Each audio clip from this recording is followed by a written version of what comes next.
When former 80s pop icon Pete Burns appeared on Celebrity Big Brother, he shocked the nation. He was virgin territory to me. He was one of the most extraordinary human beings I've ever met. His outrageous image and acid tongue divided viewers and fellow housemates alike. He's more outrageous than anybody. He's got the most wicked gob in the world. I wouldn't piss on her if she burst into flames. Love him or hate him, this larger-than-life electro-pop maestro was back with a vengeance. We love freaks, we love weirdos, we love eccentrics, and Pete Burns is probably the #1 at the moment. After a long period out of the public eye, Pete's appearance on Celebrity Big Brother was a triumph that looked set to relaunch his career. It was his freak status that put him back in the public consciousness. But weeks after the programme ended, Pete Burns would find himself facing a very different reality: prison.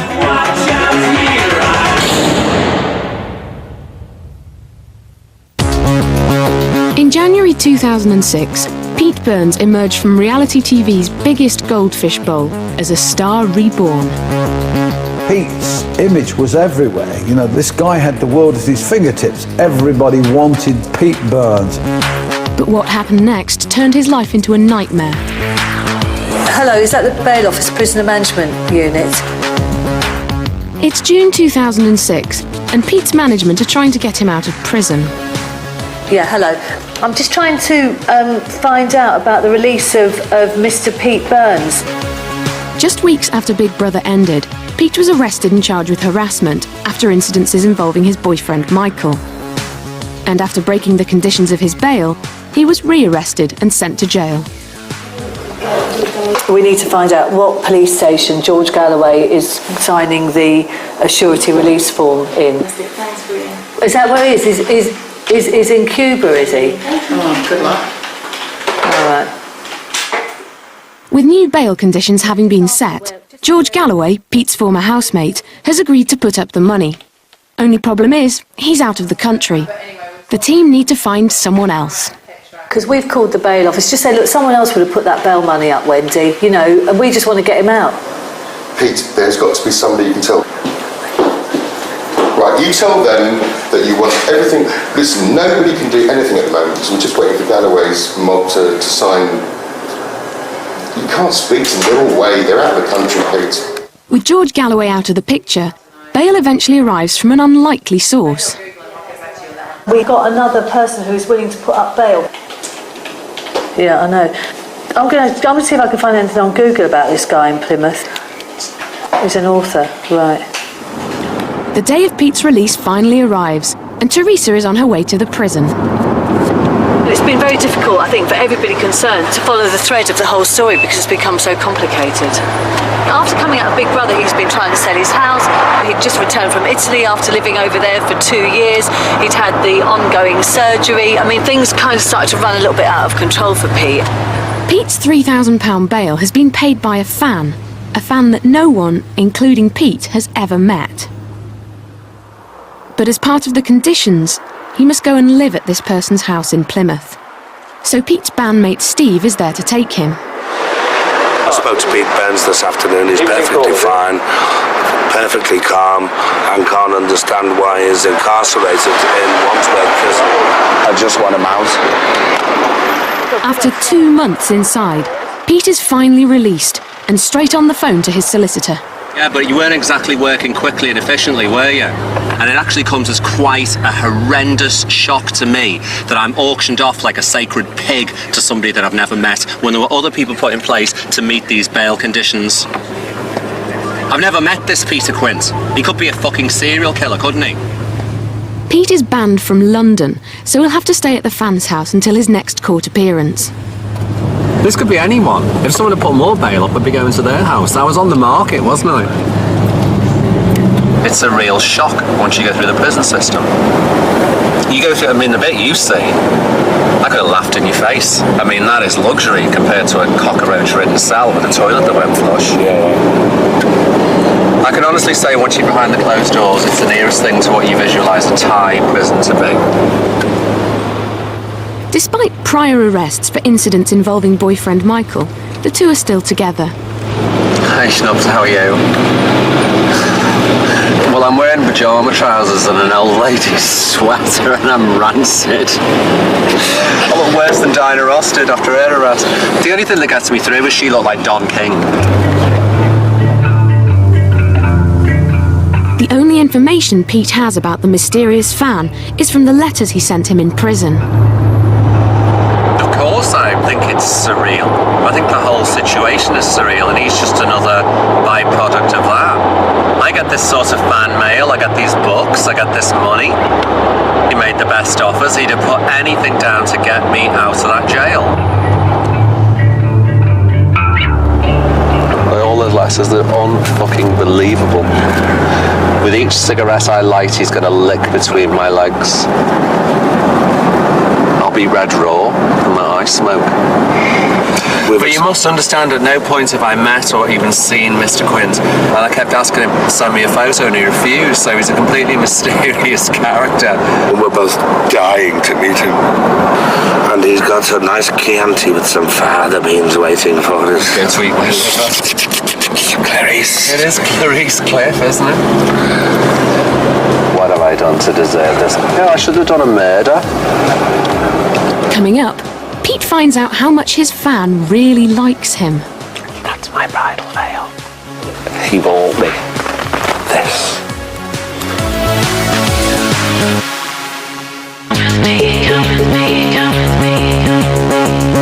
80s icon Pete Burns has just been released from prison, having served 2 months for breaking bail.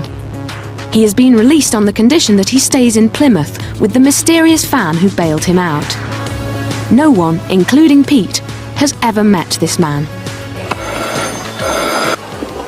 Mr. Quint. It's midnight in Plymouth, outside of the fan's house. Mr. Quint. You've probably blown my house. This true story. Oh, help. Mr. Quint. Oh, God, I'm going to go back to jail. After all I've achieved, I've come to this. I fully appreciate this man's generosity, but this is a bit like trying to keep a tropical fish in a lavatory bowl. Mr. Quint. I'm definitely concerned, especially as he's not here. Mr. Quint. I just want to go home to my London house. With Pete's new housemate missing in action, he has to check in at the local police station. Don't worry, we won't offend. You didn't see us. But is there any way of checking that if he's... Because I'm kind of worried by the tone of his letters that he's topped himself. Well, we're concerned, because this was his life ambition to have me come down and stay with him. And Yeah. we'll check tomorrow. Why do I always get the arse end of things? Don't tell me not to run. I simply got to.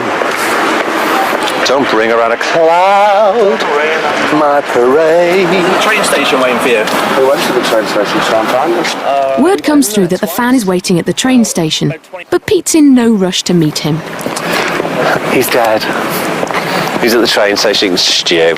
We're going to a hotel. I need a bath. It's the next morning, and Pete's finally going to meet his fan. This is like everything I ever ran away from as a child. This is God definitely punishing me. Oh, the 80s bar. Maybe I can go and do a revival of my glittering career in the 80s bar. The reality of it's sinking in, isn't it? I feel like I've got a date with destiny. He thinks he's bought me. You know, I'm very intuitive about people, and he thinks he's paid £3,000 for my bail, and he's bought me, and I've got to be there when he says, and he's my jailer with the velvet key, and he can go and shove it in his ass.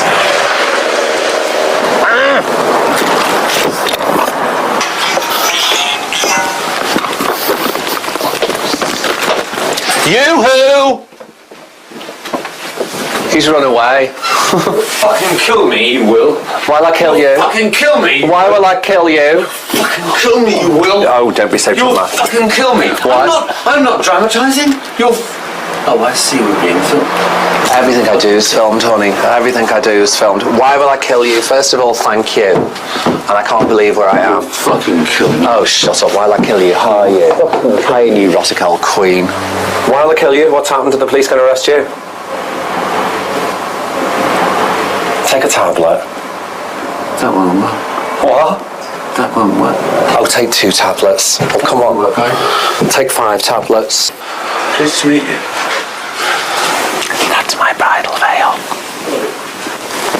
He went to Covent Garden and bought me this.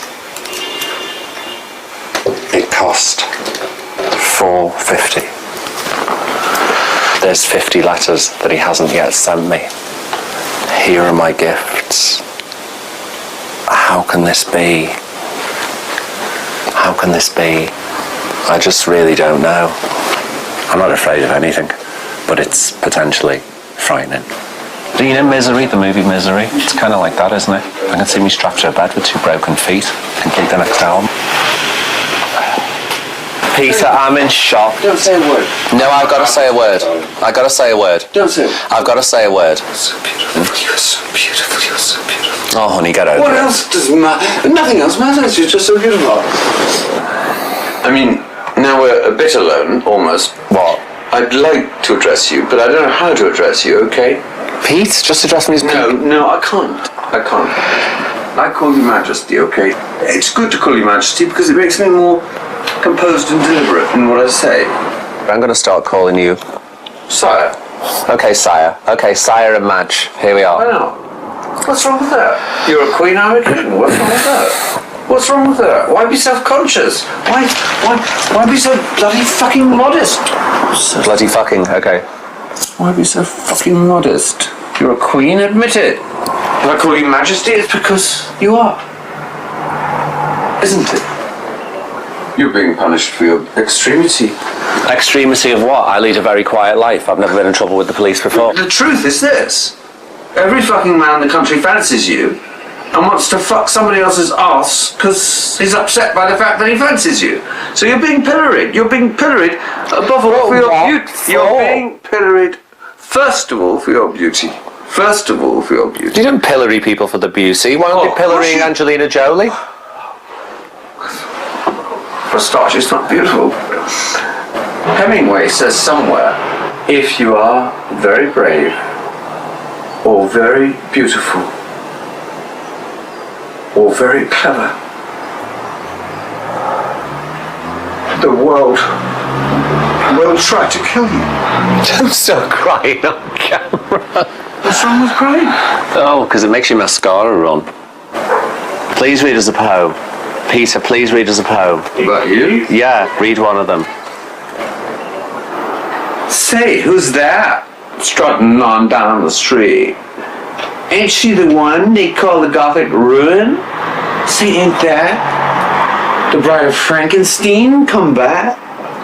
You seen what she's wearing? That is plain obscene. That skirt was any shorter, you could kiss her anal sphincter, never mind her ass.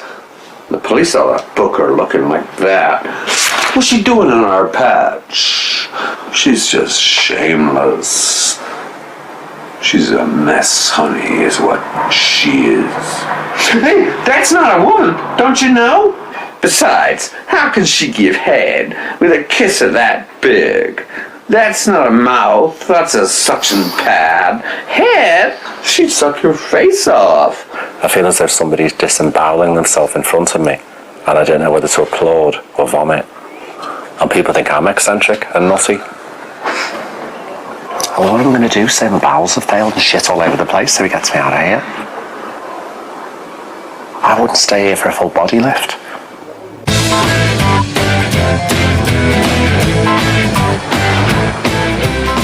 After a mad morning in Plymouth, Pete's eager to find a way to get back to London. Mr. Quint, what's going to happen? He'll stab me 300 times, chop me up into little pieces, and keep the remainders of my cadaver in a pillowcase. I really don't know. Obviously, it's great what he attempted to do because nobody else came forward to get me out of the situation I was in. I was left in there to rot. I just don't know what to think of it, you know. I fell in love without knowing this person. What else do you say? I'm in love. I mean, you'd do anything. You'd try and move a mountain with the person you love. Pete's need for surgery back in London provides him with the perfect excuse to get out of Plymouth. We've got to return to London on Friday so I get some medical treatment. Sorry, so you need medical treatment on Friday? Yeah, I'm getting it cleared. One of your bail conditions, you've got to give 48 Yeah, that's what we're in the process of doing. It's being done. Can I come with you? No. I have no objection to being in Plymouth, okay, but I certainly don't want to feel in a situation of any confinement whatsoever. All of my belongings and my medications are at the hotel. I cannot stay in a strange environment. I need some solitude. I need a room of my own in this hotel. These are necessities for my actual mental stability, because I have a lot of medications and dressings to apply to various wounds from my reconstructive surgery. Because I need to be in a hotel, in a bed, alone, and I need to be in a bath. I need to get these things sorted. I need to do basic grooming, plucking, waxing. I need to get a Black & Decker on my vagina. Why are we talking about? I don't know what I'm talking about. I need to piss. No. Shall I show you the toilet? I'll find it. I'll go on an adventure. I'll probably find your dead mother strapped into a chair. Norman! Get that slut out of here! He's the most beautiful woman I ever met in my life. Pete's bail conditions forbid him from contacting anyone involved in the case, especially his boyfriend Michael. Despite this, Michael heads to Plymouth. I've not seen him properly for months, not outside of prison for about four months, since before this whole period. So I'd like to see Pete, away from London, just the two of us. Pete's decided that he can't stay at Quint's, so they meet at a local hotel. Hello. Hi. I was working as a waiter when I first met Pete. You'd kind of see him come around the corner and it would be wow. Just this huge ball of colour and life, that was Pete. I expected a bunch of flowers or a card to tell me how much that you'd missed me. One.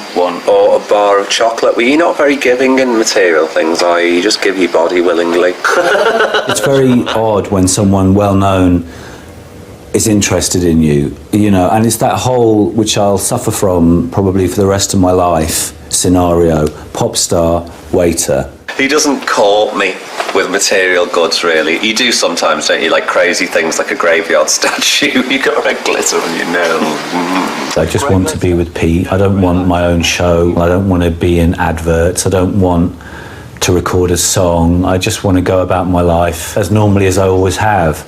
And I always forget that because I'm with Pete, it somehow makes it different. Pete has been given special permission to return to London for medical reasons. With a long journey ahead, they stop at a local shop for snacks and ciggies. But it doesn't take long for Big Brother fans to spot him. Come on, boys, well done,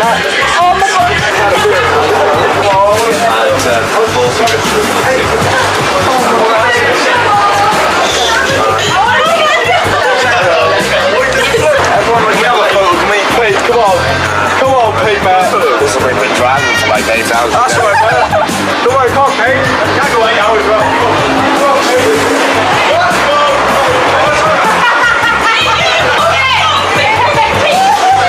They were nice. It's a natural reaction from kids and stuff, If they don't get some kind of interaction with them, then it turns from, hey, you're the celebrity, to, hey, you fucking faggot, or whatever. That's just normal. It's the Big Brother disease. The pressure from everybody is too much. The problem is Big Brother made him a celebrity again. And, probably a celebrity that Pete wants to be. The British public tormented me. They kept me in there like a laboratory rat. I had to keep the persona on because that's what they wanted. To keep that persona on, I had a set amount of medications that I was abusing in copious amounts to keep myself revved up. He was very up and down. He went between seventh heaven and the psychiatrist's couch. After Big Brother, he went out on the scene. I think he was getting into the parties again. He's back on the showbiz scene in London. I think it all got a bit too much for Pete, and he blew a bit of a gasket. He's caused quite a few problems in clubs that I work in, so I think he's regarded as a bit of a loose cannon and somebody that everybody wants to see, They want him in his club because he looks so fabulous and he is eccentric, and that's, it's addictive to watch and to be around. They had some very, crazy club people around me. And they were trying to help me as best as they knew because they didn't know there was anything wrong. They just thought I was this fabulous, flamboyant, outrageous creature. The line between madness and brilliance sometimes is a very thin divide. At the best, it blurs. And it certainly blurs in Pete's case. During this dark phase, Pete went completely haywire, self-medicating, making false accusations about people, looking a mess. His behavior was so erratic that he became a danger to himself and a danger to others. I flipped my lid, totally. And I should have been sectioned under the Mental Health Act if I wasn't willing to go for help myself. But no, I ended up in prison. Because people were just seeing the image thinking, oh, that's what somebody who looks like that behaves like. I don't know, Michael was getting worried, and if he expressed any worry, I'd probably punch him in the eye. I mean, I had a knife at his throat, one incident, because he'd argued with me.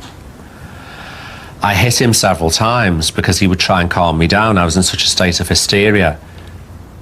And it's very painful to address these issues, but you know what? I'm not the only one who's dropped the basket. But it's a big one to swallow, that you had a big bipolar incident after your big break. And there were moments of lucidity in that period where I'd know I was ill and I'd want help, but there was no one there to help. God, I'm getting weepy on camera, stop. Where did you go? To hell and back. Oh, don't.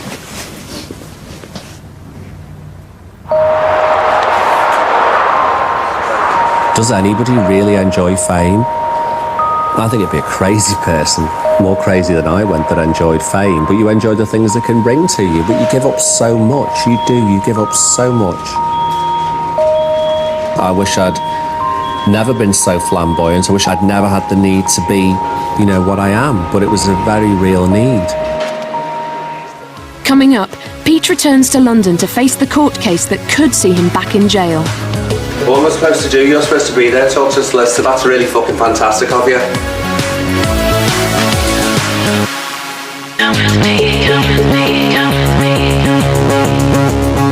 After spending 2 months in prison, Pete Burns was sent to Plymouth, where he was ordered to live with the fan responsible for bailing him out. But in desperate need of some medical attention, Pete has been allowed back in London permanently, where he makes straight for his cosmetic surgeon. At the back entrance. Basically, I've been, should we say, a veteran of the cosmetic surgery field, and it wasn't a matter of vanity, it was a matter of sanity. Give me a big smile. I'm going to see what those wrinkle lines are that you go. I felt I hadn't been born in the body or the face or the physical being that I guess my spirit should have been in. Just relax. I took the first step just before Spin Me, so it'd be in 84, which was the nose, and that was a few jobs. Okay, now look up for me. Up. It was like doing a building, you know, you do a little bit at a time, and then just by some miracle, it's like, right, that's it, that's fine, that's exactly how I want to be. This is where it stops. Somewhere down the line, not that long before I met Michael, I remember waking up one morning and I really knew myself. I was very comfortable in my skin. You see, I don't think anybody in the public eye would allow this to be filmed, and it's my statement. I'd rather go through 2 hours of pain and then have 18 months of self-satisfaction than walk around thinking, if only, but I haven't got the courage. What I need you to do is, I want you to... Because it paralyses your face and you go like Betty Davis after the stroke. But Pete's need for surgery came at a high price. I did a show with the Scissor Sisters, and I woke up the next day and I was swollen. The pain was so bad, I phoned my doctor. He stuck a pin in the lower lip and probably drained a cup full of yellow fluid out of it. Pete soon discovered that he had a serious adverse reaction to a previous cosmetic procedure. We were told that Pete would have to have both his lips amputated, that there was nothing that could be done. The best thing to do was remove all the lip tissue, full stop. There was a plastic surgeon in Italy. He said he could fix it. He said it was like I think he said like 3 operations or 4 operations. So with hope of a solution, Pete and Michael headed for Italy in 2004. What was meant to be a 3-month stay became 17 grueling months of endless reconstructive surgery. You know, you can romanticize and say, oh, the two of us together in Italy, and we were there 17 months, and Michael got me through this. I was a while I was out there, because I was half stoned most of the time on drugs that weren't agreeing with me. I was getting 2 anaesthesias a week, usually. I was on all kinds of painkillers. It all plays with your mind, doesn't it? Pete finally makes it back to his home in fashionable Notting Hill. But these days, the house is more of a shell than the home of a pop star. I've lived in this house for probably about 20 years, and it's currently in the process of being sold. And it's kind of really weird coming back here after being in jail and in Plymouth. It's no longer a home, so if I had to leave it right now, I'd just be leaving a squat, you know. And this is the house, this is the living room. And my cats are pigs, and this is the only way my cats can eat, in that they can dig their nose into a utensil. We never did any structural alteration on the house, but I can only gather that it was designed specifically for a pygmy from Papua New Guinea, because I can't even fit my ass in that bag. It's the house of fucking stairs. This was the nicest room, and the plan for this was the room that I most wanted to live in, but we would have had to knock our wall out. Sometimes we get builders in to try and renovate the house, and for reasons best known to themselves, they'd flee the house in the middle of the job. It's 2 weeks on, and Pete's due in court, but Steve, Pete's bandmate, is already running late. I don't know, I'm sure court starts at 9:30. Does it not start 9:30? Is Steve awake? I'm not calling. I should call him. Ask me a question, I'm not awake. I've lost an arm. I don't feel sorry for me in court, so I'm paraplegic. He's all ready to go. I don't know what time he's meant to be there for. For 10. So you're going to come around here? He's every cigarette I've got in my mouth at once. You're not going to make it? He's not going to go to court. Do you want to speak to Pete? You can't be fucking serious. Drunk again. You're not going to make it? Sorry. What am I supposed to do? You're supposed to be there, talk to the solicitor. That's really fucking fantastic of you. Right now. But what did you say, you're not going to make it? Okay, hurry up then, Chuck. I can't be late. So many times it's just been impossible for me to actually get somewhere because somebody else has been unconscious due to a massive intake of benzodiazepines and alcohol, and yet I'm the one with the problem. It's kind of an important day, and if you're late, it looks bad on you again, and it's not your fault. And where are you? Okay, can you hurry up, because if I'm late it's contempt of court. Okay then, bye. I feel surreal. What the fuck's going on? I don't know if I'll go back to jail or not. I'm trying to conceal items of makeup in my anus. Not really, but you know, I'm thinking I'm going to get a lead pencil into jail. Hey Steve. Oh, there we go. He's brought his own limo driver. I hope I look suitably disrespectful for calls. Bye. Because of his previous involvement in the case, Michael must stay at home and wait for news. Oh, fuck off. Who's he? Is that Pappy? Tell Michael to shut the curtains, he's got no clothes on. I don't care how many photographers wait outside. Yeah, I occasionally like to punch one in the head because I just want to make him think about, well, why the fuck are you waiting there in the rain? What do you think you're going to get? But I understand they're going to be there, and I don't care if they get me coming out of the house in a pair of underpants with a bin liner full of cat shit. Who cares? I feel like a pinball for the past 4 years. I feel like I've been flicked from one situation to the other, and I rolled with it, and now I can't do it anymore, or it's going to explode in everyone's face and I'll end up in a psychiatric institution. Pete's pre-trial hearing will determine the charges he'll face in a few weeks' time, so he'll need to make a good impression. Bullshit, that's how it's going. Pete's not been lucky, and he doesn't handle the unluckiness all that well, and undoubtedly he can be his own worst enemy. Because Pete arrived 2 hours late, The judge has now postponed the trial for a further 2 months. Because he couldn't come inside, it was hilarious. What's your fault? Hiya, hon. It was just a farce. They were furious that I was so late. That got it off on a bad foot. Aside from upsetting the judge, Pete has also learned that Michael's previous witness statement is now being used as the key piece of evidence against his case. And it's not that I'm angry with you, but your statement was the one that tipped the whole case. Yours is the biggest statement, but that's by the by. That's the way they've handled it. So consequently, you've withdrawn your statement and the CPS haven't acted on it. It's a comedy of errors. It's just to do with the restaurant I used to work in, and Pete went in there and, you know, his behaviour was perceived to be threatening. I don't think there are many couples that have been together with the intensity that we have, where it hasn't ended up with a punch in the face at some point. That's just my idea of romance.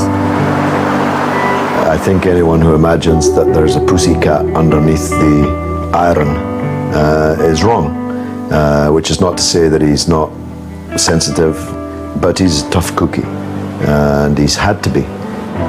Basically, a lot of celebrities now in this country getting away with a lot of things, and you've got a minor allegation against you and you're being made an example of in a way.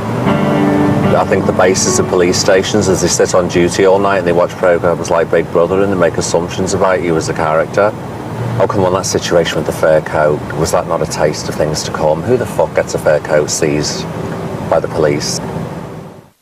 Pete's wardrobe is obviously vast and he'd be lost without his expensive, gorgeous clothes, and it takes a lot of money to look like Pete. But Pete doesn't have a lot of money now. With mounting legal bills and the cost of surgery, Pete's having to find new ways to raise cash. When times got tough, it was desperate measures. He had to sell his designer clothes. A girl's gotta do what a girl's gotta do. We just didn't have any choice. It beats going around trying to get a job, doesn't it? You can sell a load of clothes, get enough money to sift through more bills, and then sell some more. So this is just kind of expensive crap, really. People might look at this and think it's a silly old thing, but it's by a designer called Stephen Sprouse, who's dead now. The things with all these big graffiti letters on are hugely collectible. He did a tour in the 80s. I don't know the name of it, but these were really famous. These were part of the tour. They're on one of his videos. Vivienne Westwood things, just kind of thrown in a big lump. This is a coat by a guy called Lee Bowery. Apparently there's only 2 of them.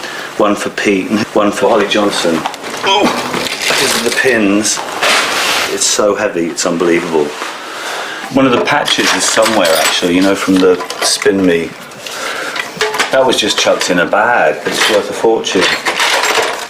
But you can imagine how much this would be worth to people that... But you get the idea. This is the Spin Me dressing gown with all the big things on it. It's a bit lived in. And these magazines even, a lot of them are first copies, so they're worth a lot of money.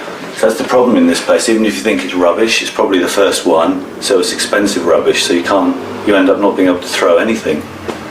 We've got so much more than this, loads more. You could fill this place 3 times over.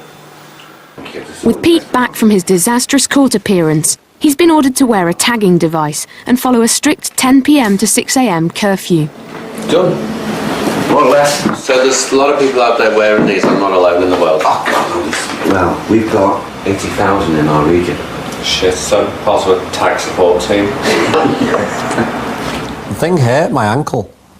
It was uncomfortable. I had to walk around with it on. I didn't think it was a camp accessory. Hi. How are you? Hi. Determined not to let the tag weigh him down, Pete calls a meeting with his PR managers to get his career back on track. I just need to know what the situation is. When can you work or...? Well, I can work, yeah, but I'm not allowed out after 10 o'clock at night. Yeah, well, you won't be doing anything after 10 o'clock at night. So you're basically going to be tagged until September on a curfew, is that right? Yeah, and I'm not finding that funny right now. I'm still in shock. Yeah, but at least you're not in Wandsworth. I just want to run all these ideas past you. And if you say, yeah, fine, I'll do all those and I'll get them all sorted out for you. Right, this is quite an interesting one. Okay, it's to do with the London dungeons. They're running something called Freak Week. I just been in one, please. Freak Week. They want you to be a judge, basically. You've got to pick out, you know, who is the freak unique. And I just thought that's quite a fun thing to do, you know. But I mean, there's obviously loads of interview requests for you, some of them on radio and stuff. But this is another interesting one. There's a musical in London called Gabba Gabba Hey. I don't know if anyone's heard of it. They want you to do 2 shows. One show's at 3:30, one show's at 7:30 Well, like PM. on stage? Yeah, on stage, in a musical. They've got Angie Bowie, Hugh Cornwall from the Stranglers, and Tony James is in the it. old punk ones, I'm fine with that. Plus a young cast of new performers. Hugh Cornwall is playing Johnny Thunders. Fantastic. And basically what they want you to do is they want you to replace Hugh Cornwall because he's not going to be in there for And those I've got to 2 play days. Johnny Thunders. You'll be Johnny Thunders, yeah. When I'm working, there is a certain craziness about me. I recently heard that somebody who worked with me said, you know, oh, Pete was really crazy at that time. I think, you're lying, bitch. I wasn't crazy at that time. I was just working. See ya. Tom, thanks for coming over. You're real. Thank you. Yeah. See you later. Everything can be perceived as crazy. It's not all crazy. Some of it's me, some of it's madness. It's 4 weeks later, and there's trouble at home. Michael is on the phone to Pete's solicitor. Well, they can force their way in. Well, they can just say, just go now, even if we've got nowhere to go. Oh, that's fucking ridiculous. You can't go for housing when you're Pete Burns. How stupid is that? Do you know what I mean? It's bollocks. It just doesn't, the same rules don't apply. It's just not possible. The latest today is because there's a bankruptcy order against the house and also a repossession order. And we've had an eviction notice to be evicted on Monday, which they more than likely will. We'll just have to shut the curtains and do our usual behind the couch. I had to sell my catalogue because of tax problems. We didn't pay tax for years. I don't think I'm the only artist that's ever had to do it. But I can always remember seeing the other casualties, the 80s, and, you know, seeing them go down the plug hole and thinking, well, I'm all right, I've always got that catalogue, but it had to go, or the tax was going to take the house from under us. We're going to get evicted? More than likely, yeah. You serious? No, Pete, I'm joking. Of course I'm serious. Have you got colostomy bag? You know, I don't care if we have anywhere to stay initially or anything to take with us, but if you're thrown out of here and it gets to the evening, your tagging device isn't in operation, you go back to jail. It's that simple, Pete, it's not funny. I'm not thinking it's funny. What we're supposed to do, lie on the floor? And... Nothing we can do, because again, it's been left too late. Honestly, we're at a point where we just feel like running away. We really do, because the problems are insurmountable. And he's they're not insurmountable. Well, I think they are. I was getting a lot of letters in Wandsworth and, you know, everyone's saying, oh, you're really, really strong, keep fighting, keep fighting. And I think that's the misconception people have about me. I realise that I'm actually really quite fragile. I don't want car crash TV. I don't want people to know that I fell to pieces. There's a lot about me I don't want people to know, but it's out there in the public domain, and there's rumour, there's lies, there's speculation, and there's truth. Coming up, can Pete and Michael stave off eviction? Today I just felt like lying on the floor and screaming.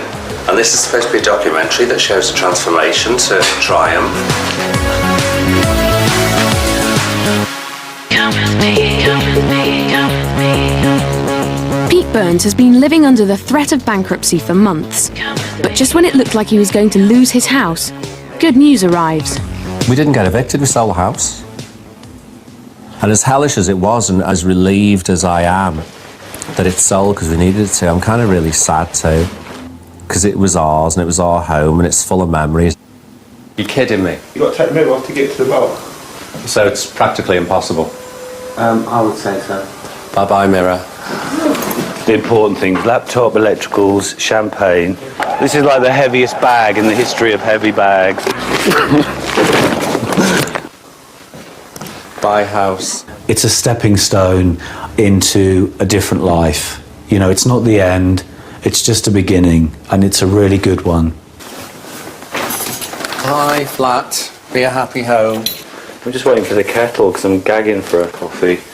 I'm waiting for the loo roll because I'm gagging for a shit. And then disaster strikes. Pete's lost his makeup bag. I might have left it at the house. This is why I said to take with you the things that mattered, so then you didn't lose them. There were many other things to look at. It's just like a silver carrier bag thing, and it's got like a Louis Vuitton makeup bag in and stuff like that. When you drive me back to the house, I'm going to get that bag. Oh, please, God, let it be there.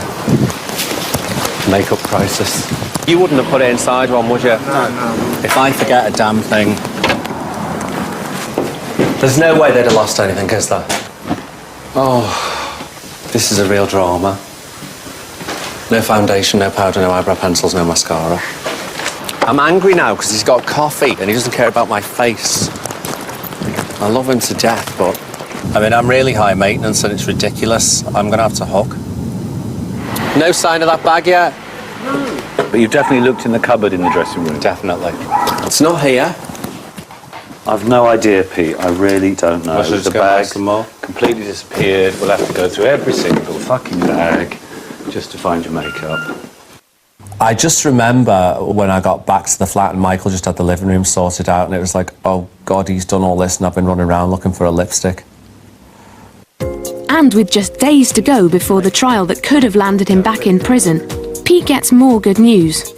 Key witnesses withdraw their statements, so the courts drop the case. I shamed myself and behaved abhorrently, and I'm sorry if I caused anybody who didn't deserve it great distress.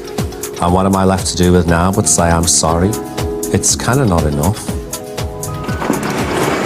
I'm carrying my bladder in this bag. I need to piss so badly I could die. I'm coming. What if he's not in? I'm gonna... Oh, he's here. Hi. With things finally looking up for Pete, he's now determined to get his career back on track. I never think anything I've achieved is any good. And I've got to, as age sets in, which it is rapidly, oh, my knee. You know, I've got to accept that I'm always going to criticise what I do. I never think anything's good enough, but there's a point where I give up. I've just got to persevere, really. But this is tough, going in, recording new material. I'm trying to throw myself into things. Who knows, it might backfire. I burned down cities and I crashed a plane. Behaved in ways I won't again. But nothing got me what I need. Well, I don't want this programme to come across as depressing and, you know, there's the casualty of Big Brother. That's not the case. I'm a casualty of myself and my own standards and my own sometimes aimless ambition. It's all done with glue. I don't feel I've given anything that I would really like the British public to judge me by forever. This is just a phase in time that's being captured on camera. You know, Pete does what he does. He'd be doing it if he wasn't famous. It's, you know, it's a byproduct of his life, of his nature. Now, is that courageous or is that just somebody being themselves?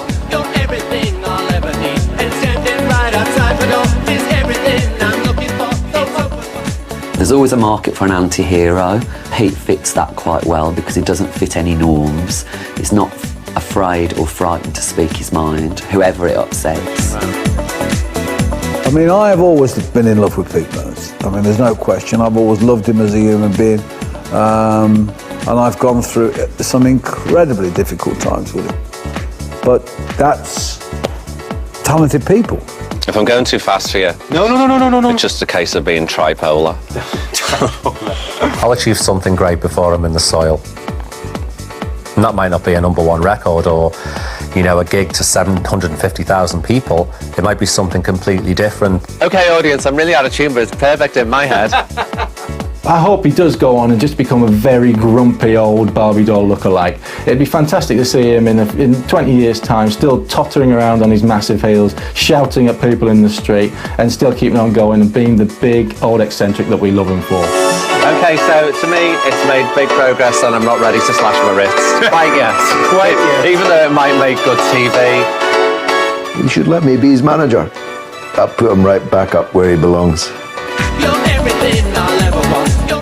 Brilliant. Got a feeling it won't be long either. Now, do you remember last week in Grey's Anatomy? It ended with George and Meredith getting it on, and I tell you what, it doesn't end there either. It's the morning after, the night before next. And it's a bit awkward, to say the least, in brand new Grey's Anatomy here on Living TV in just a moment.